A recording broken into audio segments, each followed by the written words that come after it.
So please feel free. Thank you so much for that.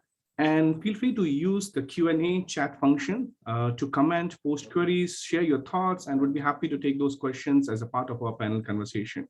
Now, the presentation deck that we will be seeing later today would be emailed to all the participants after the forum. Now, before we go into an exciting series of conversation, allow me to introduce our speaker and panelists and invite them to turn on their video. Please join me on welcoming Mr. Michael Yen, who is the CEO of Trinity Eco. Michael? Morning, Michael. Morning, everyone. Yeah, morning. Happy to. Thanks, Michael. Thank you so much. Also happy to invite Ms. Catherine Loh, who is the CEO of Community Foundation of Singapore. Hi, Catherine. Hope you can hear us. Hi, Praveen. Hello, everyone. Hey, Catherine. And also my colleague and dear friend, Elizabeth Rose, who is a partner from Sustainability Services from EY Oceania. Hi, Liz. Hi, nice to see you, Praveen. Hi, everyone. Great, great. Thank you so much. Thanks, Michael, Catherine, and Elizabeth. Look forward to today's exciting conversation. And thank you for all the participants for dialing in. Now, before we jump in to the exciting conversation, we thought it's good to have an understanding as to where most of you are in your maturity of ESG, right? So we have a quick polling question, and I hope you can see this on your screen. Okay, so the question is, does your charity have an ESG policy? It's a single choice, easy question.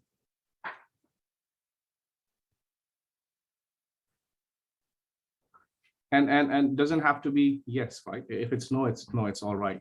And I think later we'll also discuss that while we're talking about policy, there's a step before ESG policy is also about figuring the value of ESG in charitable organization. I think there's a wider conversation on that we'll definitely be talking about.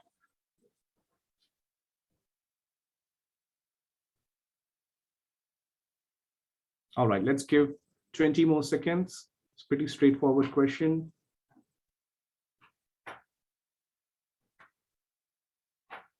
All right, let's have a look at the results. Oh, that's very heartening to see that more than 20% we do have an ESG policy. So it means we have considered ESG as a part of our social mandates, for example. And the remaining close to 80%, we are probably in this journey wherein we might not know how ESG fits into a wider mandate that we have, or maybe we are having discussions already at the board level and the management level to try and understand the role of ESG. All right, great. Thank you so much for that. We'll use that as a context as we go on in terms of understanding the role of ESG and outcomes and impact measurement in this field of philanthropic organizations, charities, and so on. Now, with that, allow me to invite Elizabeth to share her perspective and insights onto the poll result, as well as also share a short presentation that will help contextualize our panel discussion that we're going to have later. Alice? Thanks very much, Praveen. So I'm just going to share my screen now, everyone. So bear with me for a second. There we go. Share. Excellent. So I hope everyone can see my screen now. Yes, Elizabeth, we can. Excellent. Fabulous. So look, thank you very much for having me along to speak to you all today. As Praveen mentioned, my name's Elizabeth Rose. I'm a partner in the climate change and sustainability team for EY. I'm based in Brisbane, Australia. And as is customary in Australia, we actually acknowledge the traditional owners of the lands on which we gather and pay our respects. So I'm going to pay my respects to the Yagara and Turrbal people, who are the First Nations, the traditional owners of the lands that I join you from today here in the CBD of Brisbane, Australia.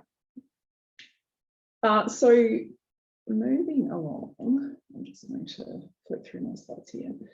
So this first slide talks about sustainable development. So what do we actually mean by sustainable development and ESG? So sustainability is really a concept that has been derived from a number of different sources, but particularly the 1987 Brundtland Report, which introduces the concept of long-term value and intergenerational equity. It relates to creating long-term value for society, the environment, and the economy. And so we have a quote there that you can see from the Brundtland Report. ESG is actually a relatively new term. So Praveen and I have both been working in the sustainability field for a very long period of time. And ESG is a term that has actually evolved relatively recently to encompass the systematic measurement and evaluation of social and governance factors, particularly when we take that external stakeholder and investor lens. And so even though I mentioned investors just then, this is obviously a concept that's very relevant to non-profit organisations as well, not just businesses. The operating motive of non-profit organisations is, of course, very different from for-profit organisations. It's all about achieving a purpose rather than making a profit. And that's not to say that non-profits can't make a profit, but rather that you reinvest that in achieving your mission-based activities rather than transferring that profit to shareholders. So I think it's probably true to say that non-profit organisations, because of who you are, because of what you do, have an ingrained ESG focus, and typically leaders are really born believers in sustainability. However, I think formalising this is going to be really important. And so I thought it might be worth talking about a case study that we have here, which is the Cincinnati Zoo. So you could argue that the Cincinnati Zoo is really an environmentally focused non-profit organisation. It's large, it's well-funded, and it's very highly regarded for the tradition of environmental action that it has, advocating for and conserving nature, educating people and serving the community. But they've actually gone beyond just this pure environmental concept of sustainability in recent years. So the zoo is actually located in a low-income neighbourhood in Cincinnati called Avondale, which has very high unemployment, high crime rates, and it's underserved in many ways. And the zoo has actually worked with its neighbours and communities to build a stronger and safer community, creating employment opportunities, investing in renewable energy within the community as well, addressing crime through the addition of street lighting and so forth. So you can see there where an environmental non-profit is really looking at ways that they can contribute from a social and an economic perspective through employment and other activities as well.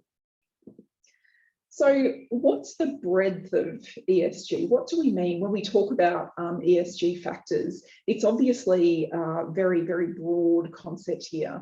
So within the environmental pillar, we often talk about how an organisation impacts and is impacted by the environment. So we look at things like environmental footprints, resilience to climate change, nature and biodiversity, greenhouse gas emissions, renewable energy, the consumption of resources and so forth. From a social perspective, there's again a broad range of factors that we consider: prosperity and resilience, diversity and inclusion, human rights, Indigenous rights, health and safety, just transition, where we're talking about the opportunities for people who are going to be negatively impacted by the decarbonisation of our economy, employee benefits and labour standards and stakeholder relationships. And then the final pillar is really interesting and potentially quite relevant to our discussion today about board's role, because here we're talking about governance. So what are the fundamental principles governing a responsible, ethical and transparent business model? So here we're talking about ethics and conduct, the culture of the organisation, the payment of tax and contribution to society through those measures, the transparency of operations, compliance with legal requirements, the management systems that are used, the board governance processes and remuneration, and so forth. So it's obviously quite a broad area there. So this next slide that you can see depicts the high-level evolution of sustainability and ESG amidst the events of the past couple of decades. The next slide really delves deeper into the drivers that we see today, but what we're looking at here is really how the concept of ESG and sustainability came about. So it really materialised in the 1980s and 1990s, which was driven by a rise of multilateralism. So that recognition that we want to work as a global community to achieve the public good. And so during this period, we'd come out of the Cold War and we had a relative period of peace and prosperity, and that gave us this opportunity to really address shared goals. And the Brundtland Report was a recognition of that. However, in the 2000s, we actually really saw an erosion of that multilateralism and that collaboration. I think there are a couple of really key events that come to mind. The first one is the September 11 terror attacks in the US, which happened in 2001, and then also the global financial crisis of 2008. And these really eroded that focus on ESG for a period of time. However, the recent events, such as in particular the COVID-19 pandemic, have really seen that acceleration of focus on ESG and sustainability issues. And ESG sustainability is now once again seen as essential to business. That there's a broad recognition that organisations need to consider ESG factors in how they create value, not just financial value, but also social and environmental value as well. There's also the concept of fiduciary duty, so that commitment that organisations need to make to act in the best interests of another person or entity. And then finally, a driver of global capital markets. So we are increasingly seeing that investment is flowing to those activities that have significant benefits from an environmental and a social perspective. We often talk about ESG matters, and I certainly have on the previous slide, as being non-financial value drivers. Which obviously speaks to that connection to value. But it's interesting to reflect that when we get it wrong, when we make errors such as controversies around fraud, around ethics, around culture, they rapidly become financial in terms of their implications. So I think it would be good to reflect on these factors in terms of what that looks like for ESG. So firstly, public sentiment and consumer demand. So consumers are increasingly aligning with brands that have strong sustainability platforms. Social media is definitely driving community engagement and activism. The second one is regulatory direction. So we're seeing a massive increase in the evolution and maturing of global regulations and standards for disclosing those elements of ESG performance. So in particular, in recent times, we've seen the Task Force for Climate-related Financial Disclosures, the Task Force for Nature-related Financial Disclosures, and the development of the International Sustainability Standards Board, where we're becoming very systematic about how we report on and disclose our ESG performance for the organisations that we work for. The second element is really around reducing risk and driving efficiency along your value chain. So it's important to better understand the upstream and downstream impacts and opportunities associated with the way that you run your business, and then report transparently on how these are being managed. Your own workforce are also a really important stakeholder group here. So we know that employees want to work in the best workplaces. They want to work in places that have a high trust culture, that have strong values and strong beliefs and do the right thing, and organisations that are also open about weaknesses. So ESG reporting, ESG strategy is not just about it is not about greenwashing. It's actually about saying these are the areas that we need to work on. These are the areas that we need to improve performance. And I think finally, from an employee perspective, understanding that our younger generations, our millennials, are demonstrating very clearly that they prefer to work with organisations that have a really strong sustainability agenda. The final element here is then, of course, investors, which is a really interesting one in the not-for-profit space. There's increasing recognition of long-term value creation through ESG. We're seeing industry really driving through how they allocate capital, that focus on ESG investment. an increase in shareholder resolutions, and a rise in opportunities for sustainable finance as well. So here on this slide, you can see some more of those generic drivers that are supporting ESG uptake in relation to stakeholders' expectations. We can explore more here around debt and equity, for example. What are the roles of markets here? What are the roles of civil society and consumers in terms of driving that change? How are future generations positioned to really, how do we consider future generations in terms of how we design our businesses, design our strategies, and continue the long-term impact of the way that we conduct our operations? Interestingly, I've obviously taken some of this material from from the work that we do with corporates, but these ESG issues are really equally applicable to for-profit as well as not-for-profit organisations. And this is where tools and processes such as a materiality assessment are really important, because they enable you to understand which are the most important of these ESG factors for your particular organisation to focus on. On this slide, I've summarised some of the reasons that non-profit organisations should consider ESG factors within your strategies. The first one is around meeting the expectations of funding agencies. So increasingly, we're seeing that funders are keen to understand and report on the impact and the outcomes that funds deliver to their beneficiaries. Payment for outcomes through impact fund instruments is definitely on the rise. The second one is around managing risks and improving accountability. So non-profit organisations have a special need for transparency and accountability as public charities. You operate within an environment of particular privilege with regards to tax benefits, for example, and there's a key need to demonstrate that you're delivering on those social and environmental commitments that you have.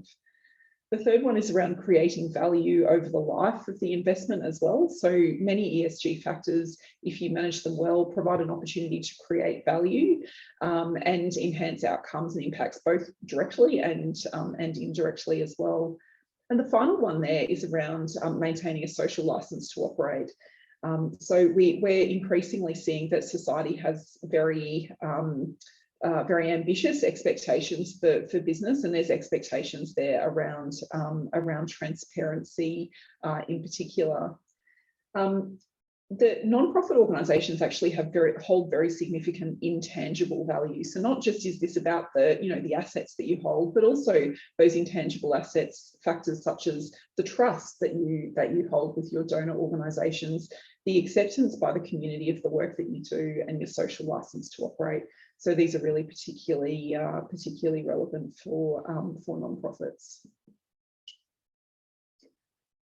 So on this slide here, we describe a maturity curve or a maturity hierarchy, essentially, for the consideration of ESG within non-profit organisations, and we flag some key questions that we recommend that organisations consider there. Do you have governance structures in place to generate outcomes and non-financial value as an organisation? Are you making operating decisions and allocating capital based on financial and non-financial considerations as well? And what we're really seeing is that for leading organisations, sustainable development and ESG is really central to the strategy and the narrative embedded across the value chain. So what does this look like in practice? So what we're seeing leading organisations doing is raising the importance and accountability for ESG. So what we're seeing is that roles related to sustainable development, such as a chief sustainability officer or executive responsibility for ESG, are becoming increasingly common, creating that voice for sustainability at very senior levels of the organisation. The second one is reassessing risks and opportunities from an ESG lens. So we're seeing organisations really consider non-financial factors within their risk registers, within their governance structures of the organisation. Reassessing strategy, understanding the resilience of business models in the context of material ESG factors like the pandemic, for example, like climate change risk, and understanding your business model, your organisation's business model within that broader context.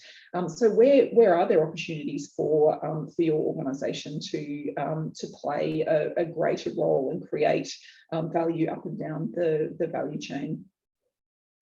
We're also seeing a lot of work around setting targets and commitments. So net zero targets are being released by many organisations. We're seeing targets around employment opportunities for people from disadvantaged background, for example, around contribution back to local communities through the work that's being undertaken. We're starting to see that ESG is being integrated into decision making across all of the business, and this is somewhat new to a lot of organisations that we work with, where we're seeing not just a sustainability function sitting as a standalone, but actually these ESG factors being taken into account for people who are working in procurement, in risk management, in accounting, and so forth as part of their roles. So the integration of ESG and the reflection of this across the business is one of the key indicators of a really leading organisation. So moving on to our final slide here. There's, EY is a global firm, so we're within our climate change and sustainability practice. We have a team of over 2,300 people globally who specialise in supporting a range of organisations, be they governments, corporates, not-for-profits, to understand and create strategies and plans for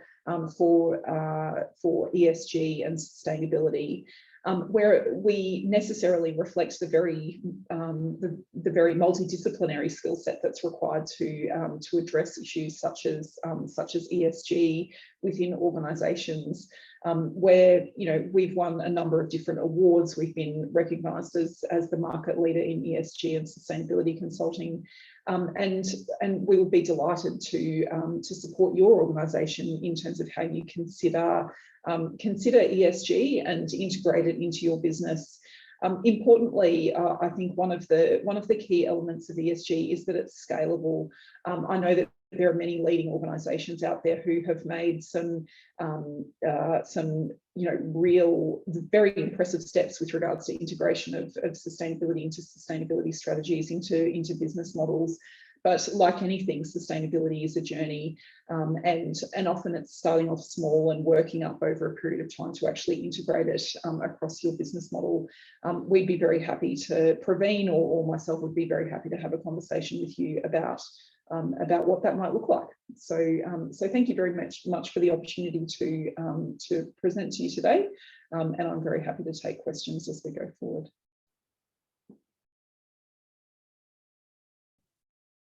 Thank you so much. Thank you so much, Elizabeth. Really appreciate that. I quite like that maturity curve that you mentioned, and I'm sure we're going to use that during our panel conversation later. Right? So absolutely. And I think with that, let me call upon all our panelists for this panel discussion. And I can see questions coming in already. That's amazing. Feel free to type in all your questions that you have onto the chat box, and we'll take that along the way. So Michael, Catherine, Elizabeth, I hope you can hear me well. And with that, maybe we should start our panel conversation. And maybe we'll start with Catherine. Catherine, I think we just went through a broader context of ESG and how ESG can be relevant for charitable organizations as well. And given a Community Foundation of Singapore has been on this journey, can you share your thoughts on how ESG started within CFS? And then on that note, there has been a question as well for organization who doesn't have ESG policy. What would be your thoughts in terms of how they should start embarking on ESG? So Catherine, would you mind sharing the CFS journey as well as how can organizations explore ESG as a value-added driver? Yes, hi, Praveen. Maybe first let me start off by giving a quick introduction on what is the Community Foundation of Singapore. So CFS, we are both a charity, and we are also a grant maker. So we were established like about 14 years ago, and our vision is really to inspire philanthropy. And the main activity that we do is that we enable donors to establish their own named individual or corporate charitable funds. We call them donor advised funds within our foundation, and we support them in their philanthropy journey by providing them with their philanthropy advisory, and we also support them in all their grant making activities. And over the last couple of years, our grant making through our 200 or so donor advised funds have been averaging around 12 to 15 million dollars every year. And we also launch our own community impact funds on causes that we care passionately about. And you may have heard about our Sayang Sayang Fund, which is really an emergency response fund in response to COVID-19. So we are quite small. We only have 30 people, only one office, about 1,000 square feet. And when the pandemic started, we implemented work from home. And since then, we have moved on to a permanent hybrid work arrangement. And we come to the office only when necessary. So this is the context, right, about how big we are.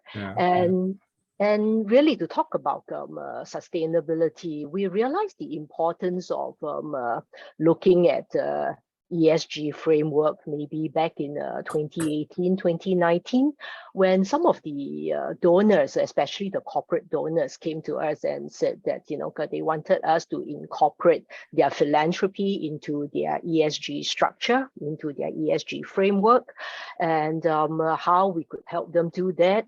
And also, some of the donors were asking, how some of these grants that they disperse would align to their various, the 17 UN SDG goals. So, as we realized that we have to support our donors in doing this, we thought that we have to, do this ourselves as well, right? To be, to be seen as a thought leader and to be able to guide our grantees along. And I would say ESG, I mean, G has always been important since day one. So, we will continue to focus on that. Then the S part is really, the bulk of what we do, right? So basically, also since day one, we have always, talked about sustainable philanthropy to our donors. And basically that is from what we mean by sustainable philanthropy is that, not to leave our donors high and dry, leave our charity partners high and dry, with very short-term funding. So, longer term funding to enable them to do their business. And then, then comes to the E part. We've really done a lot during the 2019, 2020, and despite the, the challenges brought on by the pandemic, we actually did quite a lot, to implement some of these, environmentally sustainable initiatives. So, ever since, I guess more than 5 years ago, we have already, banned the straws, removed the use of one-time disposables. But I think now, we are putting in a more, strategic, initiatives. And also this is in line with what our funder, I think Liz talked about the importance of our funding agencies, right? How they view us. And our funder, we are largely funded by MCCY. They have highly encouraged us, to support the greengov.sg initiative. And there is a whole lot of initiatives, under the environmental umbrella, including things like pledging, 1 day a month, to have plant-based diets. So I think that is how we started. And where we are right now is really, we are looking at really implementing, the whole ESG ethos, and the thinking into everything that we do, right? So in terms of, thinking and putting in place the initiatives and, hard coding it in a way, we have to relook each and every policy, because you have to look at the investment policy for sustainable investments. We have to look at the HR policy for, all the things that we want to do to improve the welfare of our staff, and including relooking our audit, and our risk policies, when we talks about improving our governance. And of course, when we talk about like selecting sustainable vendors, or procurement practices, we have to relook our finance policies as well. So therefore, to us, a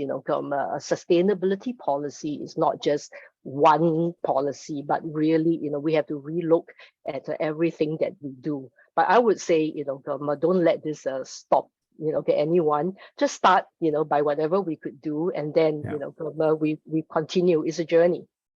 Yeah, thank you so much, Catherine. Three key takeaways for me. So especially the first one, it's a journey. I totally agree with you. And I think you touched upon donors' expectations. So donors reached out to you with expectations around UN SDG, and that's getting pretty common because UN SDG has been used as one of the lens, right, to look into the impact that is being created, for example. And the third item, which you really very nicely unpacked ESG from a perspective of Community Foundation of Singapore. And maybe just to share with everyone, since the questions were coming in around how ESG can directly be relevant. So I would say that, as Catherine highlighted, there's a governance part that you would see already being in focus. Social part, Catherine gave an example of how HR is working on in terms of policies of taking care of their own employees, right? So it's all about what is relevant to you. Environment part as well. Now, we don't have to look into all the elements of ESG. We have to understand what's important to us, what's material to us, right? And that concept of materiality is pretty important, that we don't have to focus 40 or 50 different factors under ESG. ESG is a big umbrella. You would see, say, for example, topics such as waste, indoor air quality, to all the way in terms of governance related topics. Now, question is, what is important to us and where we can have the biggest influence, and what matters to your stakeholders the most? If your donors are having these expectations, then how do we best incorporate that? So thanks for that, Catherine. And I think on that note, would be happy to get Michael's thought. Michael, you have been working in this industry for so long, especially with multiple NGOs and charity organizations. And Catherine touched upon donors' expectation. Would you like to share your thoughts on how investors or donors' expectations are evolving with respect to ESG? And what are the specific areas from your experience donors are looking into around this topic? Thank you very much.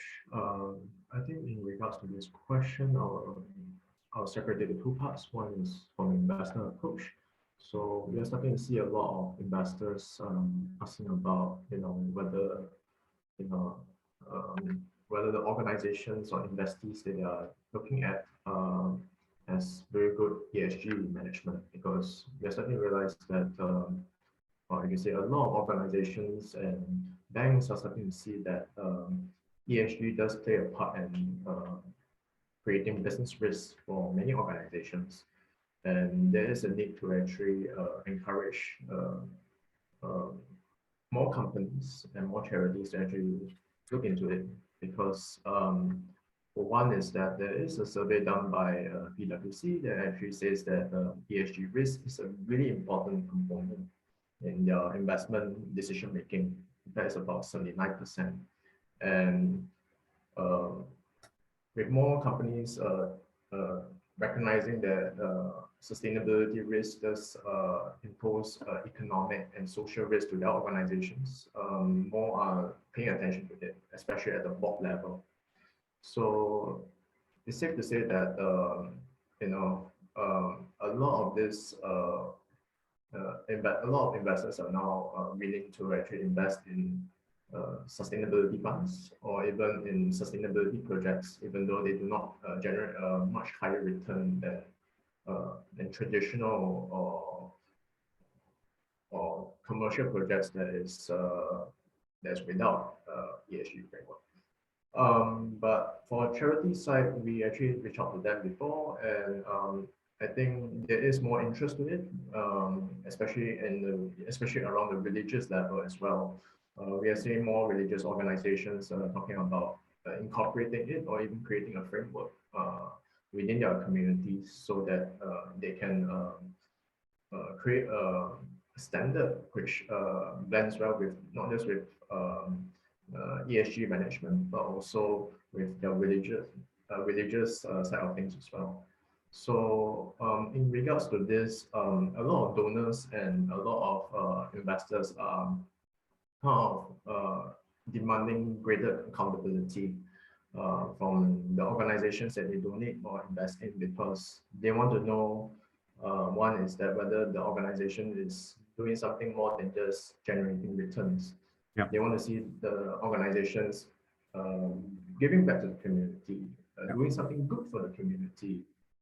And maybe because they want to ease their functions, or they want to see their money doing more than just creating a better world for the world. But also it's also because of trust, because right now I think we are living in very interesting times, and and with more charities also means that there's more competition for donations as well. So donors are spoiled with choice, and they are looking at ways to actually do more due diligence and do more background checks on the charities that they donate in, because I think with the media and with greater scrutiny on charities that fails to meet up to the ESG standards or even going against it, you can see repercussions, like from a reduction of donations to even greater turnover in terms of staff. So I think people are starting to see that the relationship between a company's ability to manage sustainability risks or ESG risks to better management of the charities, the viability of their mission and the people they want to serve or causes, and also lastly is also how well they actually manage their resources at their disposal. Yeah, no, thank you so much, Michael. Really appreciate that. One of the key items that you highlighted was accountability. Totally aligned, Michael, that accountability has been one of the driving factors for most of the donors, trying to understand where has been their investments or donations being used, right? And from a perspective that do they have the right social impact being generated? Are they looking into charities that are sustainable from an ESG perspective?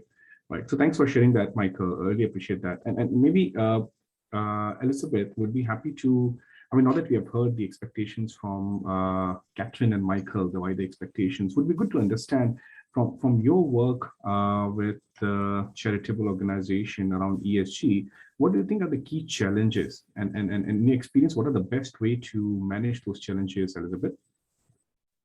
Yeah, look, that's such a good question, Praveen. And, to my mind, I think one of the biggest challenges in the not-for-profit space is really access to resources. So, typically our not-for-profit organisations are working on very tight budgets with very limited people and very limited capacity.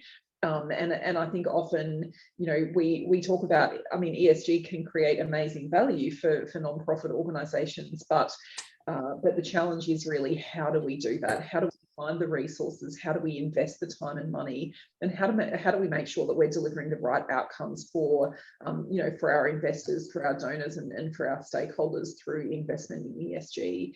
And so I think an important element there is focusing on what's most important. And I've heard a number of people talk about materiality assessments. I think they are enormously useful for saying, let's actually undertake an ESG assessment and understand what are the issues or topics that we should be focusing on as an organisation. And I think I can see a question that came up from Quay Fen, who asked, how do we consider ESG if we don't really have an environmental footprint? And I think that's a really good question that would be answered through a materiality assessment. That's the kind of topic, the kind of issue where if you went through and did a systematic evaluation, you would probably find that most of the areas that you should be focusing on would be, from a social perspective, for example. I think once you've focused on what's important, I think it really is then around considering what are the outcomes, what are the objectives that we have from an ESG perspective. And one of the key tools that we use is actually working with our clients to develop a theory of change. What's the change that we're trying to create through this strategy that we're developing? And then how do we develop the kind of measurement framework that enables us to understand whether we're actually delivering those those specific outcomes over time. And not only does that keep us accountable internally, but it's also then really useful in terms of how we communicate externally with our stakeholders as well. We can say, right, we said that we were going to focus on a particular social challenge. We've been systematically measuring that. We can see that through the way that we're investing, we're delivering improved outcomes on this metric over a period of time. And that can then be, a real opportunity to communicate that and use that to drive growth. So I guess in summing up, I think it's about focus. It's about using the tools that we have available to focus on what's most important, and then systematically making sure that we're measuring how we do that and communicating that to our stakeholders as well. Thank you so much, Elizabeth. That's pretty useful. Access to resources, looking into what's important, and then last is measurement. You can only manage what you measure, essentially. And I think on that note, we'll be happy to get Catherine's thought. And I can imagine when you talk about measurement, it's important to have the right indicators, whether it's in terms of the social impact we deliver on the broader ESG aspects. And would be good to understand, Catherine, how CFS transition from making ad hoc changes, for example, right, to coming with a proper ESG framework to guide your actions, as well as how do you communicate that, Catherine, to the wider stakeholders? Well, like Liz has said, resources is the main challenge, right? So yes, measurement requires a lot of resources, and especially over the past couple of years, when the staff is already so stressed by the pandemic, do we want to add on another layer of work? And so therefore, when we were implementing ESG initiatives, we have to take into account how the staff were feeling. And at the end of the day, right, the S part is really not just externally to the external community, but also internally for the our own staff as well. So we start from working with our own people, right? And talking about communication, right? I think most important is really to get the buy-in from all major stakeholders. So obviously the funders are already aligned, and therefore the important stakeholders to convince would be the staff, who would actually be doing the work and who would have to adapt to the necessary changes, and then also to the board, right, to explain to the board why we want to do certain things and what are the benefits of making of certain changes. And I would say that because of the pandemic, a lot of changes were being made anyway, and therefore it wasn't so much of a stretch to say, hey, let's think about the environmental footprint when we are thinking about these changes, and if there are things that could save the earth, then let's try and do this as quickly as possible. So for example, changing to paperless forms, changing some of our processes such that we do not need physical papers to be printed, reduction or even eliminating the printing of brochures and pamphlets and things like that. So these are quick wins, easy to implement. The other things would really be changing the processes such that we go completely paper free, especially for accounting, right? The accountants would be tearing their hair out, HO practices, right, that they have to actually change. So we are taking these step by step. So whenever we can implement something, we do it. And I think it takes a lot of conversations. We have a regular town halls where we will update, our staff. And while we don't have a chief sustainability officer at this point in time, but we do have a impromptu one, that he's really, really passionate, and he is really the driving force behind the whole company, engaging in all sorts of ESG initiatives. And to the point on measurement, right? So what can we measure? So I think simple things that we could measure is, in the work that we do in our service offerings, right? How many programs are already tagged under UN SDG goals? What's the percentage of our the grant disbursements that are given out according to certain goals, right? All these we could do. Certain things, that we could, at least measure is we have an enhanced due diligence on both our donors and our grantees, that we could actually track, how many donors we have rejected because of, we have concerns about their source of wealth, and, how many grantees that we have actually rejected because we are not comfortable with their governance. So things like this we could measure, and we are, starting the baseline, right? Most of the information, aside from the, donations and grants data, a lot of the data we started collecting only last, in 2020 or 2019. So it's still, establishing the baseline. And the more difficult things would be things like, carbon emissions and all that. And I think we put that as a so-called last priority simply because we are so small. We are only 30 people. We don't really, pollute the earth that much in the way we do things. So, by going hybrid, and reducing, the amount of times our staff has to travel, back and forth, already reduces the carbon footprint a lot. But how do we measure that? I guess we're still trying. Maybe we'll come to you for advice. Great, Catherine. I think very well covered, and you've also helped us answer one of the questions that how ESG apply to organizations that do not touch on environment directly. The fact that, Catherine, you've highlighted is that you are focusing on social governance. You highlighted the right indicators, how you tag it to UN SDG, and percentage of the donors and grantees that you have screened and refused to, for example. But on the environment side, you very well highlighted that you're doing your best. I think, as you said, it's not something that's super material to Community Foundation of Singapore, but along the way, you're trying your best to reduce the impact, which is in terms of going paperless, for example, in terms of reducing the commutes, right? In terms of bringing energy efficiency. So I'm glad to hear all those initiatives, Catherine, and thanks for highlighting that. And that, in a way, helps answer one of the questions highlighted earlier. But I'll also touch upon, since we spoke about measurement, and Michael, you have been expert in this area when it comes to talking about measurement and what technology can be used to make it easy and scalable for philanthropic or charitable organization. Right, from a perspective that I think both Elizabeth and Catherine highlighted lack of resources is one of the challenge that you are looking at. But so how do we leverage on technology to hopefully avoid that challenge and manage that challenge, Michael? Thank you very much. I think that's a very good question. I just want to share that I also do volunteer in a number of charitable organizations before, and it's not just resources. I think being on the ground, I also see two things. One is also the lack of manpower. There's always the complaint that there's a lack of volunteers coming on board. And secondly is the lack of data. And I think the lack of data is the part that create a gap between the donors and investors and also the charities and nonprofit themselves.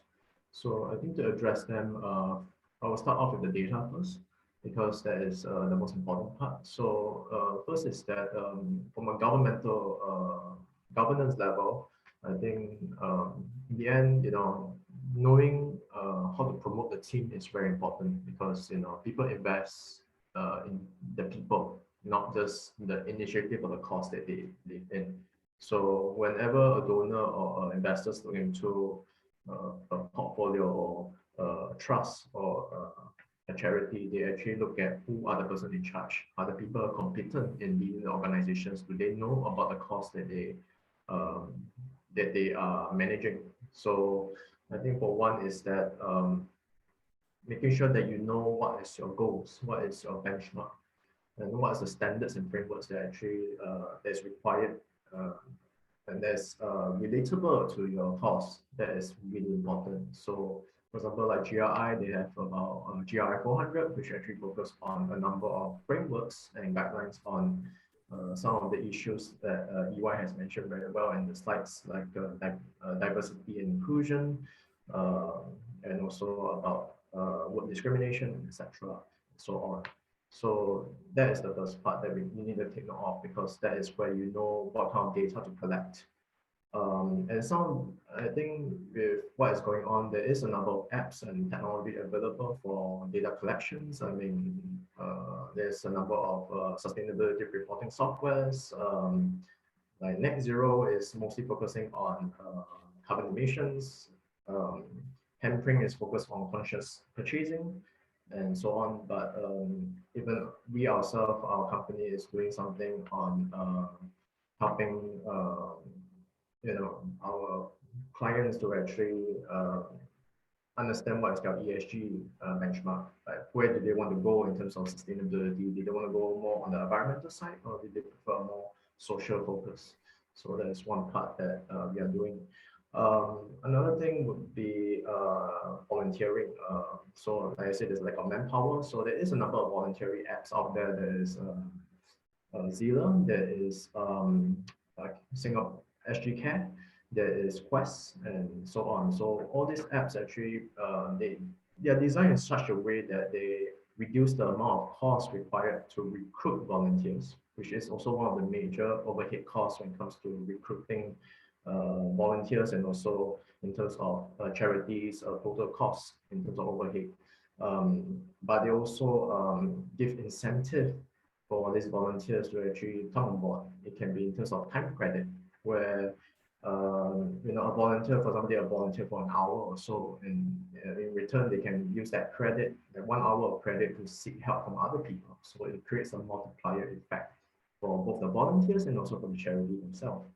And in terms of financing, I have to say that there are a number of fundraising apps. I mean, GoFundMe is a good example of a fundraising app, but I think Kickstarter is another one. But I think when going to such apps, there must be an understanding, and there must be information, like data, that you need to provide, documentation you need to provide to them in order to validate that you are doing something legitimate. You are not violating any of the regulations in terms of fundraising and charitable activities. So that is for me. Yeah. Great. Thank you so much. Thanks, Michael. That's pretty useful. I realize we have quite a few interesting questions that are coming in, and let me pick a few from there. And Elizabeth, if you can probably share your views on the first question, that for us to convince our boards to start to consider what data, since you're talking about data, right? What data can we use to share with our boards to influence them to come on board on the topic of ESG? And any thoughts, Elizabeth? You have seen companies with different maturity level. Yeah, absolutely. And I think this comes down to, this is probably a question that comes down very much to value. So, as a board, as an executive, how are we thinking about the broader value that we can deliver as an organization? And I think as I touched on in my conversation, so often, organizations that are very much purpose driven, as most not-for-profits are, actually do have really powerful stories to tell around the broader social and environmental value that are provided in addition to the particular outcomes. And so my view would be, I think in the first instance, understanding what is it that we do as an organization? So what's the value that we create? What are the outcomes that we create? And then using that to really measure what's the, what are we doing and what's our performance, and communicating that to the board is really powerful. So I think it really is about telling that story.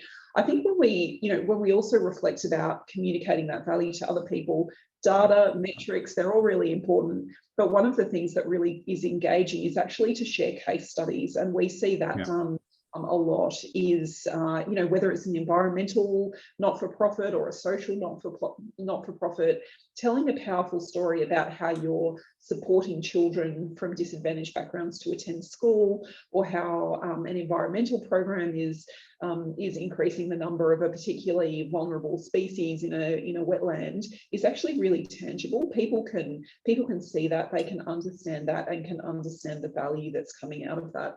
So I think understanding, it's not, metrics and targets are important, but it's also putting some color there to really communicate that value is important. And I think, obviously engaging with boards is, there's going to be key questions around how are we managing our risks, how are we delivering on our strategy and so forth.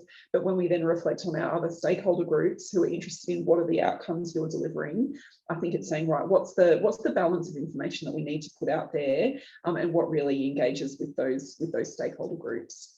Great. Thank you so much, Elizabeth. That's super useful. And Catherine, here's an interesting question, and I thought would be good to get your thoughts. The question is around, from your experience, do you notice NPO beneficiaries view ESG as necessary when receiving help from NPOs? I mean, do you see ESG as one of the areas from the beneficiaries that they consider when they receive help from NPOs? Especially from your experience in Singapore, Catherine? Sorry, I don't really understand the question. Could you mind repeating it again? Sure, Which sure. one is that? This is the first one, which is, from your experience, do you notice NPO beneficiaries view ESG as necessary when receiving help from NPOs? NPO beneficiaries view ESG as necessary. I have not come across this, actually. Yeah, interesting question. I've not come across this. Definitely. Yeah, I'm not sure. Michael or Elizabeth, would you like to share your thoughts? Have you seen that wherein the beneficiaries are considering ESG as well? I think I'll give my insight. So I recently, I think it's last year, I went for a climate action conference, but it was organized by the Catholic Archdiocese, so or Caritas. So when I went into it, I think I was shocked at how much resources are being invested into ESG. They even created a new ESG framework. I think it's in line with the Vatican, which is on the Laudato Si framework. I think I can share that link later on, because one of the audience was asking for some of the list of apps and resources needed for understanding data collection and benchmarking. So basically, they integrate their own religious teaching with ESG frameworks and guidelines, and it was amazing in a way that a lot of spiritual teachings is closely linked to sustainability in one way or another, and that was a teaching that's way back 2,000 years ago. So I think it's safe to say that people are starting to see this as a necessity in many ways, especially with COVID. There was a report done in the UK which talks about the impact of COVID for charities, and it's somewhat similar here as well in terms of the impact, because from in the UK itself, about 97 charities actually go insolvent, or in business term bankrupt in a way. So I think because of that, we need to identify that this is that ESG is required for charities to prove that they are doing something more than just contributing to a social cause, because people are no longer as gullible as before. People do background checks, like I mentioned, and they look at measurable impacts. So that's why having a sustainability report is really important, even though they are not mandated to do it.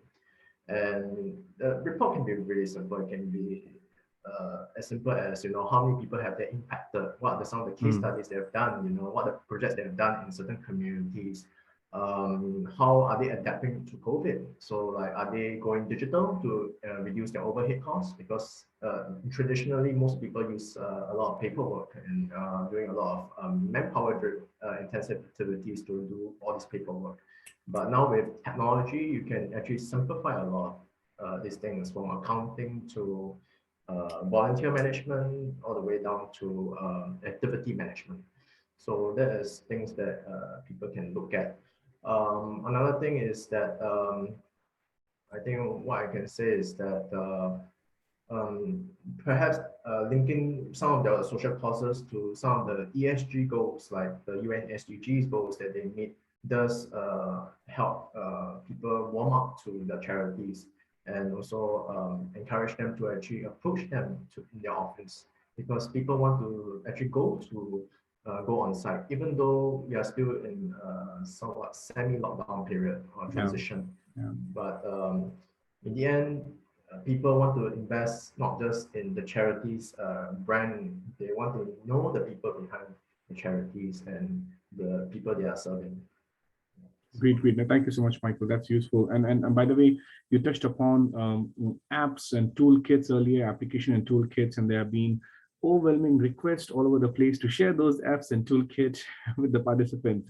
So it'd be good to later, if you can, share those links, which is of the applications that you spoke about, or the toolkits that our participants can leverage on. Right, great. Thanks, Michael. And for all the participants, all the publicly available links that Michael can share, we'll be definitely sharing it across. Yeah, Elizabeth, I think going back to that question that came in earlier, have you seen that in Oceania region, wherein ESG is being considered as one of the areas from beneficiaries' perspective? It's an interesting one in that I don't know that I have an exact example, but I have some kind of related examples. One area where we have seen some activity relates to corporate memberships. So we often see, so we have a range of different member organisations that our clients are often participants in, and we're increasingly seeing companies evaluate whether the organisations that they're members of actually have views that are consistent with their ESG policies. So we've seen that, for example, in relation to large mining industry bodies, for example, who have had particular, unsupportive views in the past around climate change, for example. And we've seen the large mining companies say, well, actually, we're not going to have we're going to consider revoking our membership because we don't want to be part of an organisation that is not supportive of action on climate change, for example. So we do see that. We're also we also see a lot of corporates, for example, undertaking supplier due diligence with regards to supplier and customer due diligence, saying, right, okay, we will only engage with you if you can demonstrate that you're meeting particular requirements with regards to human rights, for example, your environmental performance and so forth. So that's actually relatively common to see built in. I am broadly aware that some not-for-profits are actually saying that they will screen their donors and not accept donations from organisations that are not aligned to their values, but I don't have specific examples that I can give there. Well, thank you so much, Elizabeth. That's useful. And Michael and Catherine, there's an interesting question on green financing products. I think, Catherine, to an extent, you did touch upon sustainable investment from a perspective of how, when you manage your endowments with fund managers, you try and look into sustainable investments. So maybe let's take both sides of it. So one is the green financing products, and the other one would be sustainable investment. So Michael, maybe if you can start with the green financing product, and Catherine, if you can touch your views on sustainable investment that you spoke about earlier, that would be wonderful. Michael? All right, so I think that's just to keep it brief. Green financing is basically means that it's basically financing with a ESG focus, with a sustainability focus. So I think in terms of products, there's many forms, and some of them can be accessible to charities if they have the right documentations and the right focus. So the most common one is carbon credits. They are the ones that are often used by companies to offset their carbon emissions. So so for charities is that if they have any carbon offsetting activities in their activities or causes, they can actually provide a revenue stream for that allow them to engage businesses to actually sell the carbon credits. And it's mostly common with a lot of the charitable organizations that is mostly focused on environmental causes. So example is I think one of them already one of the audience shared a link on the green charity landscape, and a lot of these charities actually say, okay, we're going to plant for every donation made, we'll plant a tree. So that is one example of it. The second one, I think that is more relevant to charities because they are mostly on the S side of ESG, which is social credits. So basically what they do is that they help a certain group of people, and for every person that they work with, they get a certain credit in return for every project that that a donor invests or donate to, they get back some form of social credit. So the social credit can be used to, like I say, offset taxation, or to actually be given to other organizations that need it the most. So that is an example of what social credit is. So, but I hope that Catherine and Elizabeth can perhaps give me help me validate that, because I'm not very well known in this area. Another example would be on green loans or green bonds. So green loans is basically usually provided by banks. They usually say, okay, there are certain metrics that you have to meet in order to have access to the loan. And even if you do have access to the loan, you need to report back the performance and the impact, the measurable impact that you have for using the loan for your business or social activities. So it's mostly common with small businesses who have a very strong focus or diversification into ESG activities. Maybe they want to install solar panels for their roof. One example would be the UOB solar loan. They actually allow businesses, primary property managers, to actually get a loan to install solar panels, and in return they pay a very low interest rate for it. So there's an example of it. There is green bonds. The Climate Finance Institute would be a very good example of one that provides that. And what they do is that they have certain carbon origination projects in, say, Mongolia or Southeast Asia, and for example, they are doing forest conservation, and they're creating a bond out of it that can generate a certain significant return whenever companies invest in them. So that is an example of it. Other than that, there is a lot of products that is evolving, including in crypto as well. There's even tokenization, but I think this will take a whole day to explain. So I think if you have any questions, just ask me privately on this, because Great. I can send you more information on that. Great. No, thank you so much, Michael. I think quite useful products that you shared earlier, which is carbon credit, social credit, green loans, social loans that you're looking into, and so on.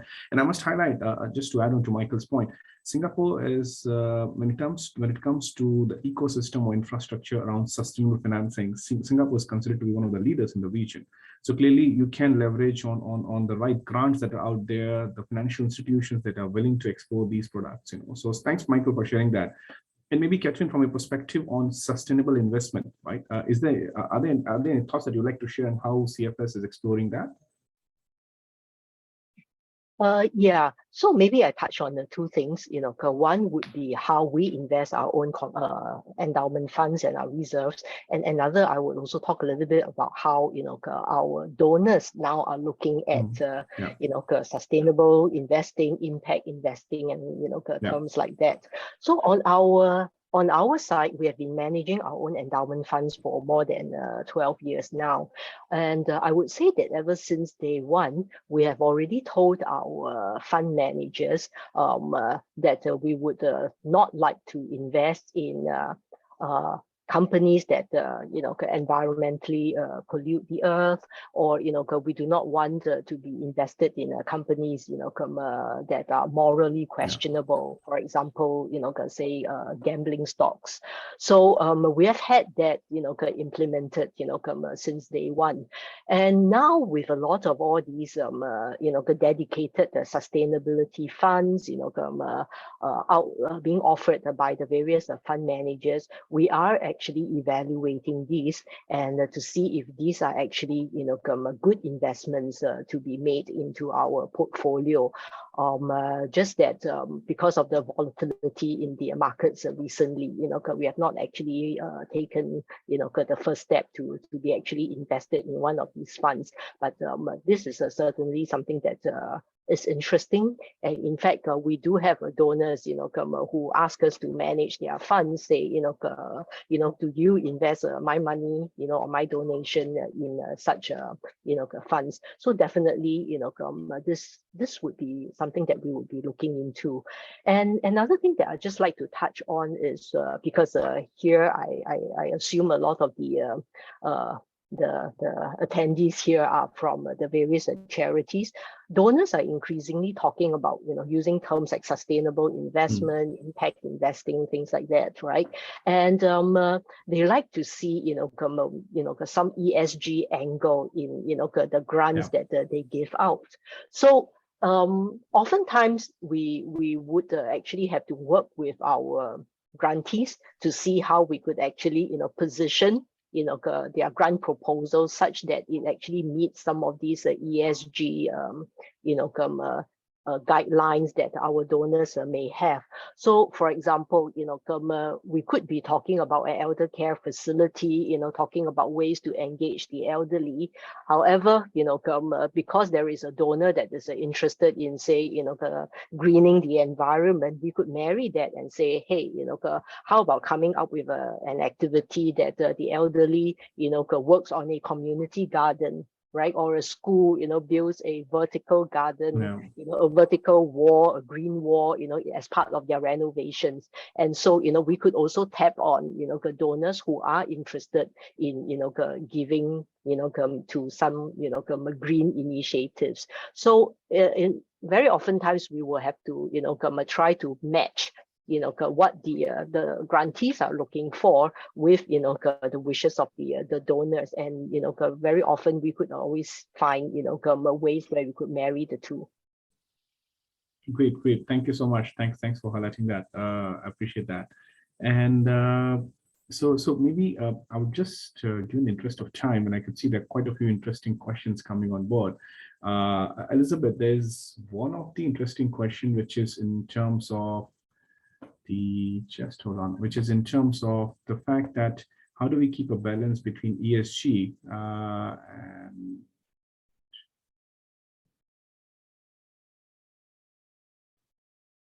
hold on, yeah. So please share on how can charities balance the cost of implementing an ESG policy versus outcomes that translate to tangible, intangible benefits, more so if it is a small charity, right? So we are in terms of balancing the ESG initiative versus the kind of cost that comes along when we talk about measurement around ESG.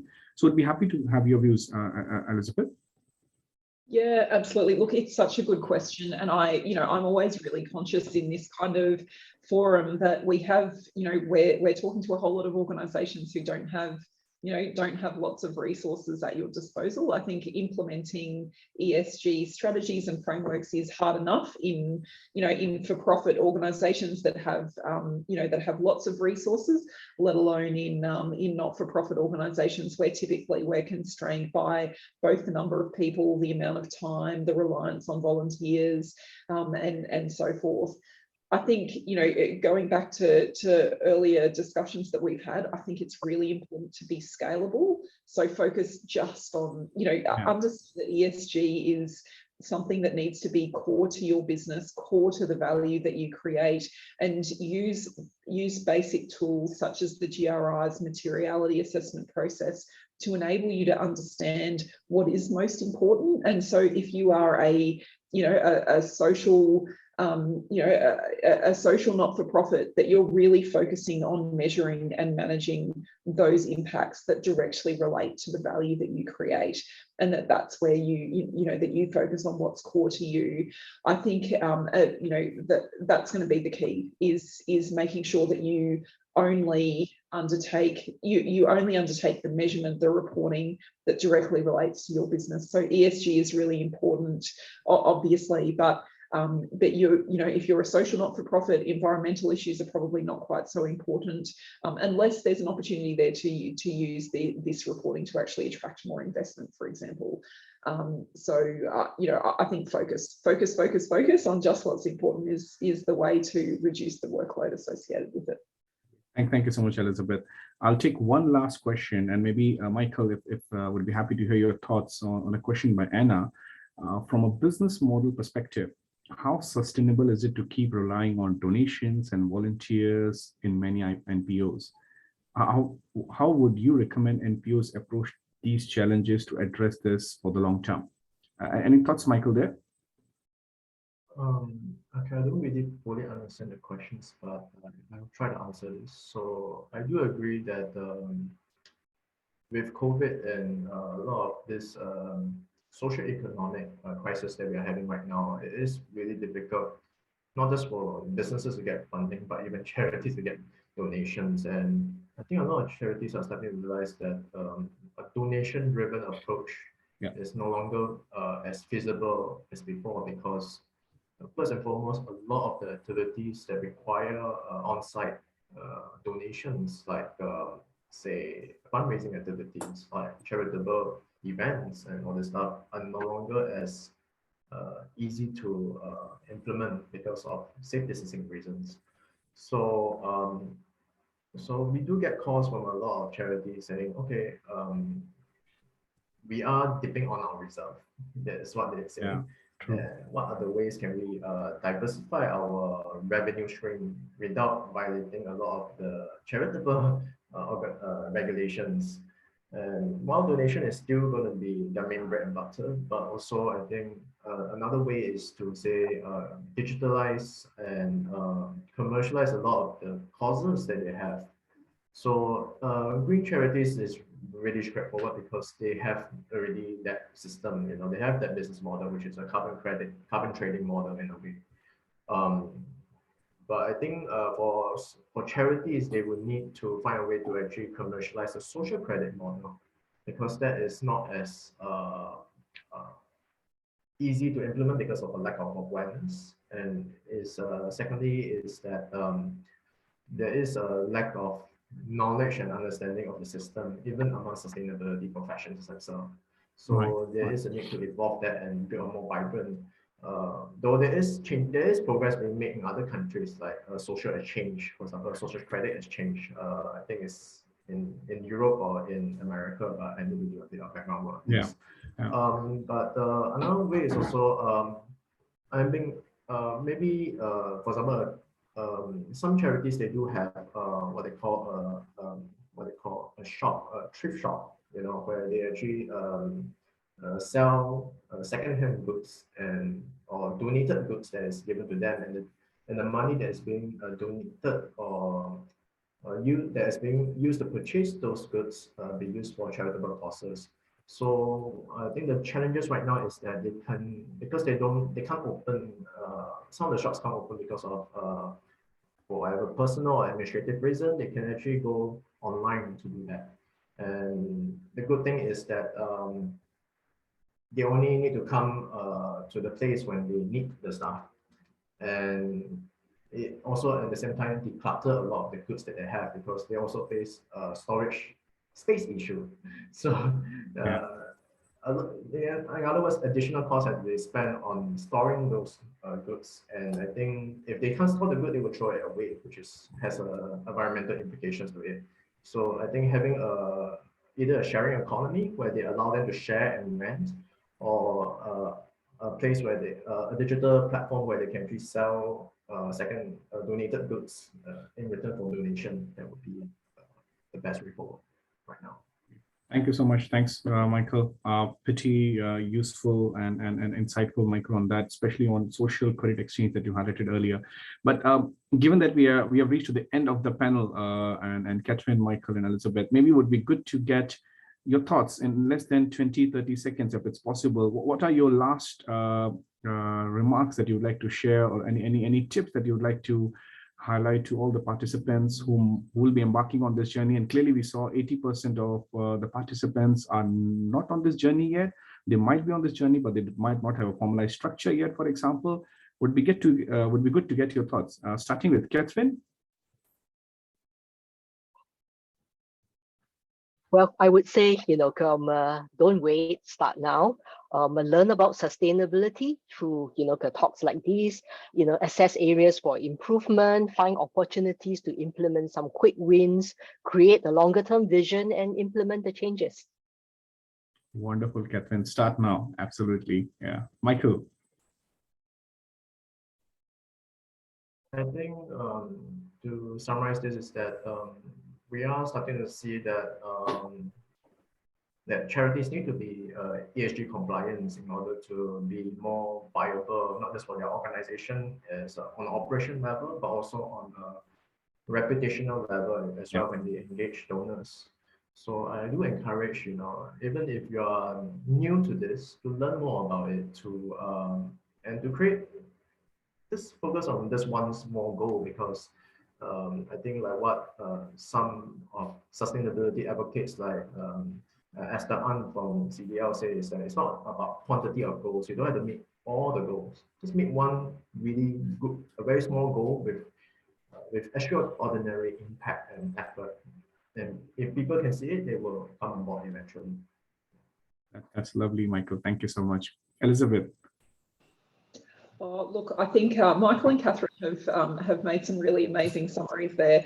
Look, I mean, my thought on ESG in the not-for-profit sector would be, you're already purpose-driven organisations. You're organisations who focus on doing the right thing by society, by the environment, depending on your particular remit.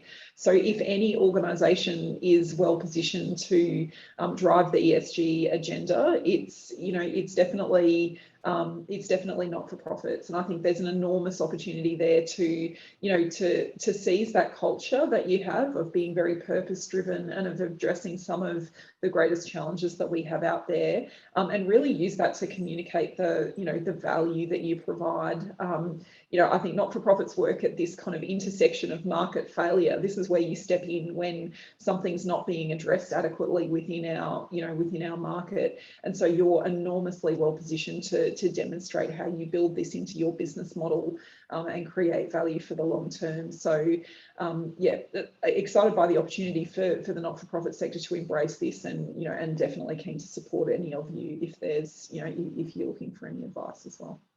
Wonderful, Elizabeth. So definitely, I think if we can summarize, we should try and understand how ESG resonates with the purpose of the organization. Start now, as Catherine mentioned, and as Michael highlighted, even if you start with a small goal, you need to have that right goal in place and continue learning. So with that, I think we have come to the close of the panel. A lot of engaging topics that we covered earlier. We couldn't quite cover all the questions. Pretty interactive session. Thanks for all the questions that came in. And Michael, thanks for sharing all the links. I saw the Zoom chat that you have shared all the links earlier. Really appreciate that. And to all the participants, there are quite a few new terms that you might have heard about. GRI, for example, TCFD, and so on. I mean, it's part of the learning curve, and would be happy to help and provide further insights or information if needed after the session as well. Once again, thank you to all our attendees. And thank you so much, Michael, Catherine, and Elizabeth for this participation. So with that, I will hand over to Mr. Kitson Lee, Head of Center for Nonprofit Leadership, to close off the forum. Over to you, Kitson. Thank you so much, Pravin. Well, a very good morning, fellow leaders. Many of you have always been attending CNPL's Board Connect forums, and you will know that this is actually the first time we are bringing to you this topic on ESG. And in the charity sector, we like to see ESG as doing good in a sustainable, accountable, and transparent manner. And charities today, we advocate diversity, equity, and inclusion. And a board that is well constituted on these lines will be able to drive the organization towards creating an enriched donor experience, employee retention, and of course, stakeholder confidence. And on behalf of the CNPL team, I'd like to really say a big thank you to Elizabeth, who joins us from Australia this morning. And of course, Catherine and Michael for sharing their valuable insights today. Well, the three of them sum up very aptly. We know that's what Catherine said, start now. Michael tells us, learn more. And of course, what Elizabeth says is that, well, as NPOs, we are actually well positioned because we are a purpose-driven NPO. All right. And of course, to Pravin, thank you for moderating today's session. Before I close off, I'd like to invite all charities once again to approach CNPL as always for all board advisory matters as we continue to support all of you in your journey towards strengthening your capacity and capability building. As a shared services partner of the charities unit, We are committed to journey with you to drive board excellence and governance. Well, once again, we'll be bringing to you more Board Connect forums, and the next forum that's up and coming is actually on the topic of board talent alignment and development on 23rd of August. And this will be hosted by Dr. Fermin Diaz, and this will be held in a physical setting. So take note, it's not in Zoom, but it will be in a physical setting, and we'll be setting up the EPM shortly for your registration. I shall not hold you back. It's going to be lunchtime right here in Singapore, and we look forward to seeing you in person real soon. Thank you so much once again. Have a great week ahead.